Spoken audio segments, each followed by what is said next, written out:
The Season 21 patch notes just dropped, and honestly, I think they're better than what we expected. And I honestly predict that I'm going to be playing a lot more than normal. And probably some of the best news in all of this is that Apex Legends is going to be getting an upgrade to anti-cheat with the implementation of EOS Easy Anti-Cheat coming in Season 21. Now, of course, we needed this considering they had the hacks of ALGS. They've been having cheaters going crazy lately. Even his Watson had posted yesterday that about 30% of all Masters players eventually got banned because they were cheating. Now, like, this is getting out of hand, and of course, that is a really big number and a really bad issue. Hopefully, this new upgrade to anti-cheat actually works. So first, we got the new Legend Altar. We already knew, but if you haven't seen it already, the passive can basically interact with the death box to claim one item, kind of like a Loba ult, but you can only get one item, and it cannot be a shield core. Also, Tactical Void Passage. You can put a portal through the wall and just go right through it, or through the floor, and many other things. Ultimate Void Nexus. You can create basically a portal regroup point that all your teammates can interact with, and it'll open a phase tunnel back to that location. Also, upgrades for Altar. Here we go. Level 2 upgrade options has an ultimate cooldown, reduce ultimate by 30 seconds, and Void Vision, extend highlights and see health bars after exiting your tactical. Then level 3 upgrade options give you an Eternal Nexus, where the Void Nexus can no longer time out. And then the tactical cooldown, which basically reduces your tactical by 10 seconds. Solos Takeover. We're so excited about this one, but obviously Solos mode is coming, and many people are excited because it's going to be not only overtaking duos, but it's going to be around for quite some time, over a month and a half. And I think this mode is going to get so much engagement because it also has its new spin, right? It's going to be pre-kitted weapons. No, well, you do have to loot, but it's not going to be normal looting. But also, you get some respawn tokens, so you get right back into the action. I'm excited for Solos. I honestly think this is probably going to be the main thing that I play over the next couple of months. Then you've got the Upheaval map rotation. So firstly, it's going to be Broken Moon. It's going to be King's Canyon. It's going to be World's Edge. I know a lot of people may feel a little weird about Store Point and Olympus not being in the rotation, being that Olympus is a good map for pubs. Store Point is a good map for rank, but of course, we'll figure things out, and I'm sure that hopefully the Broken Moon map update will be pretty good. One thing that you might need to know about Broken Moon, if you haven't seen the map breakdown, I'm not going to go through all of it because it's old news, but basically, they updated a lot of choke points, a lot of different rotation opportunities. It's not just blowing up and POIs everywhere. They actually tried to make the map better, and that's one thing I appreciate. They actually tried to say, here's one problem that we have, so let's add a mountain to separate these POIs. Let's add new rotation opportunities through the map so that it's not just the same problem. You know, even with the new map update, we still have a map that we all hate. So hopefully fans start to actually like Broken Moon now. We'll see how that actually folds, but Apex artifacts are another thing that has been introduced. We've already talked about this as well, but Hypermist had shown on screen now what these things would look like in your hand. So I'm very excited about how these may look. I'm not excited about the price. And of course, there's a lot of controversy regarding exotic shards, and made mention of that a couple of videos ago. But let's dive into the official patch notes, the balance updates. Care package number 1, Wingman returns to the floor. Projectile size has been reduced to pre-care package values. Damage reduced to 45 instead of 50. The Skull Piercer Elite has been removed as well. The hipfire accuracy has been reduced. It now takes a boosted loader hop-up and no longer takes magazines as an attachment. Devotion also enters into the care package. By the way, I think the Wingman may still fare very well inside the early states of the game, maybe not towards the end game. The Devotion will go back into the care package. I think this gun is definitely going to be desired again. New reverse hipfire.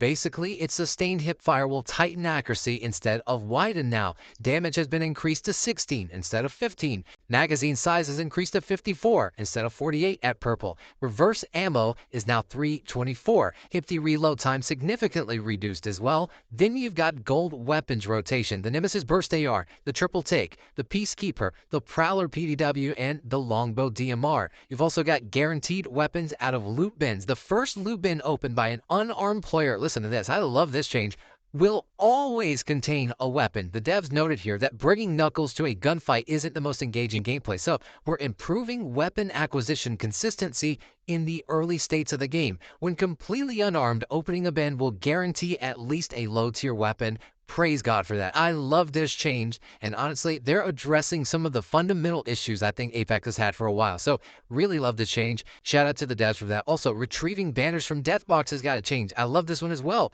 Collecting a banner will no longer lock the player out of critical gameplay action. So, running, shooting, punching, and reviving will all break out of the banner collection animation while still registering as a successful collection. Players can immediately interact with the death box a second time while the animation is playing or continuing, holding the interaction button to collect an inner death box in one flow. Dev note here, It's happening. It's finally happening. I've died. You've died. We've all died trying to help our allies get back into a fight, maybe trying to armor swab after you pick up a banner, whatever the case may be. But at least now we can't blame grabbing the banners. Collecting banners is a positive action in Apex. For too long, we've punished that action with a brief moment of pure helplessness. We're putting your gun quite literally back in your hand, so get out there and save some octanes and rates. Also, they made an address on the survival items and support bins. Survival items now only spawn from a support bin tray if the team is in need. So their dev note is that too many survival items have been giving out, like, it's just basically when you're not in need. So the frequency in support bins is now by only spawning them when players meet specific requirements, like needing a mobile respawn beacon and when you've got eliminated allies. So I love this change, and hopefully it actually works. I'm actually excited by how they're implementing this. They're really making it almost like an adaptable game. And this seems like a Hunger Games type thing, so I really love these changes that they're doing. Now, weapons and attachments. Once again, 30-30 repeater has had a change. The Skull Piercer hop-up has been removed. Listen to this. The 30-30 has been dominating the mid-long range for a few seasons, and our adjustments weren't quite enough to dethrone it. Removing the Skull Piercer should create some space for other marksmen and sniper rifles to shine. Let's hope that's the case, because I'm sick of the 30-30 meta. It's been too long. Charge Rifle also got some change, where the ADS recoil has improved and stabilized. Take a look at what they had to say here. The Charge Rifle remains as a high-risk reward weapon. However, the risk slightly outweighs the reward, so we've taken a smoothing pass as its recoil. I don't like the idea ever of trying to make the Charge Rifle good again, so hopefully this does not work out, and hopefully the Charge Rifle doesn't come back in the meta. Longbow also got some changes. These are a little bit lengthy. So Skull Piercer hop-up has been removed, of course. Barrel Stabilizer attachment has been removed. Base recoil has been significantly improved, and projectile gravity has been reduced. ADS in and out time has been reduced as well. So I really like that, you can start quick scoping again. The dev note on this one, it says, we've always considered the longbow a great entry-level sniper that's easy to run. Over time, we've come to realize that being a good entry-level weapon and requiring a lot of attachments to come online are at odds with one another. So simplifying the longbow's loot chase to make it more base level approachable is intended to improve its early game effectiveness and overall consistency as a sniper. Triple Take got some changes. It now takes a boosted loader hop-up. The Triple Take is a strong weapon on paper, they say, but it can feel a bit sluggish to maximize damage output. I don't know if the devs have been using a Triple Take, but that gun is still amazing. Providing quick reloads and extra ammo in the mag allows players to keep pursuing for longer with more chances to punish. I think the Triple Take is already good. I don't really think it was slacking in my opinion, but that's what the devs had to say. Hop-ups also, of course, we know that the boosted loader has been added to the loot pool and Skull Piercer has been removed. Now here's the big one. The digital threat optic has officially been removed. Now here's what the devs had to say about it. The Digi represents a sharp power spike in Apex, a single loot item that both counters and synergies with a specific legend. Its power ebbs and flows with a legend meta in a way that proves very difficult to tune. So we're giving the 1X Digi a hiatus while we investigate healthier optic-based perks. Not gonna lie, I'm happy with this one. Also, Legends got some changes. Arc Snare going to be changed to the left-hand cast, so no longer stows your weapon or interrupts consumable use while launching. Phase Breach, also inspired by some alter tech, nearby enemies will be highlighted for players while traveling through the void. One thing I really like about these updates is they're trying to make the game less frustrating. And so the fact that you can actually shoot, revive, and do all this stuff while you're grabbing banner cards, and you can also do it while your Arc Snare is out, I love that it's going to be less frustrating to play with. Ballistic also got Whistler damage from a Planet Smart Bullet has increased to 10 instead of 5. Also, the upgrades for Ballistic have changed, where the care package Insight has been removed. Then, new Slingshot, which improves Ballistic's base sling weapon to a blue set at level 2 and a purple set at level 3. The dev note on this saying we're replacing a lackluster perk with something more interesting for Ballistic, especially for those players that like tapping into their sling weapons in non-ult scenarios. Bloodhound also got some nerfs, with the Beast of the Hunt cooldown being increased to 4 minutes instead of 3 minutes, and the knocks with ult active no longer extend duration either. Upgrades at level 3, the tactical cooldown one has been removed. The Taste of Blood buffed HP gain on knock to 50 instead of 25, and in the new Long Hunt, knocks extend Beast of Hunt duration. So here's what the devs had to say about Bloodhound. The Beast of the Hunt has a lot of power backed into considering perfect vision through smoke, increased move speed, and a generous extension timer. We wanted to break that down to see if players lean into its specific playstyle and axe the uninteresting hidden power of decreased tack cooldown. Bloodhound synergizes very well with two of the most popular legends at the comp level, but we want to be mindful of the appeal. The crossed skill bands, we're not doing anything big to this approachable legend until we gauge the place at the top in a a digi-free world. Catalyst also got changes where the piercing spikes cooldown was decreased to 20 seconds instead of 25. The long cast upgrade integrated into the base tactical. The Dark Veil got changes where the length has been increased to 45 meters instead of 40 meters. And then also the upgrades here. Long cast was removed, Long Veil was moved to level 2, and the new Pharaoh door basically rebuilds and reinforces missing doors with passive. So this is not just a specific, passive ability where it reticks it to like one punch. It's a full reinforced door, like basically if the door was brand new. Caustic also got some changes where the gas damage and slow now stops immediately after Caustic squad is eliminated. I love that change. And then the gas damage also ramps from 4 to 10 max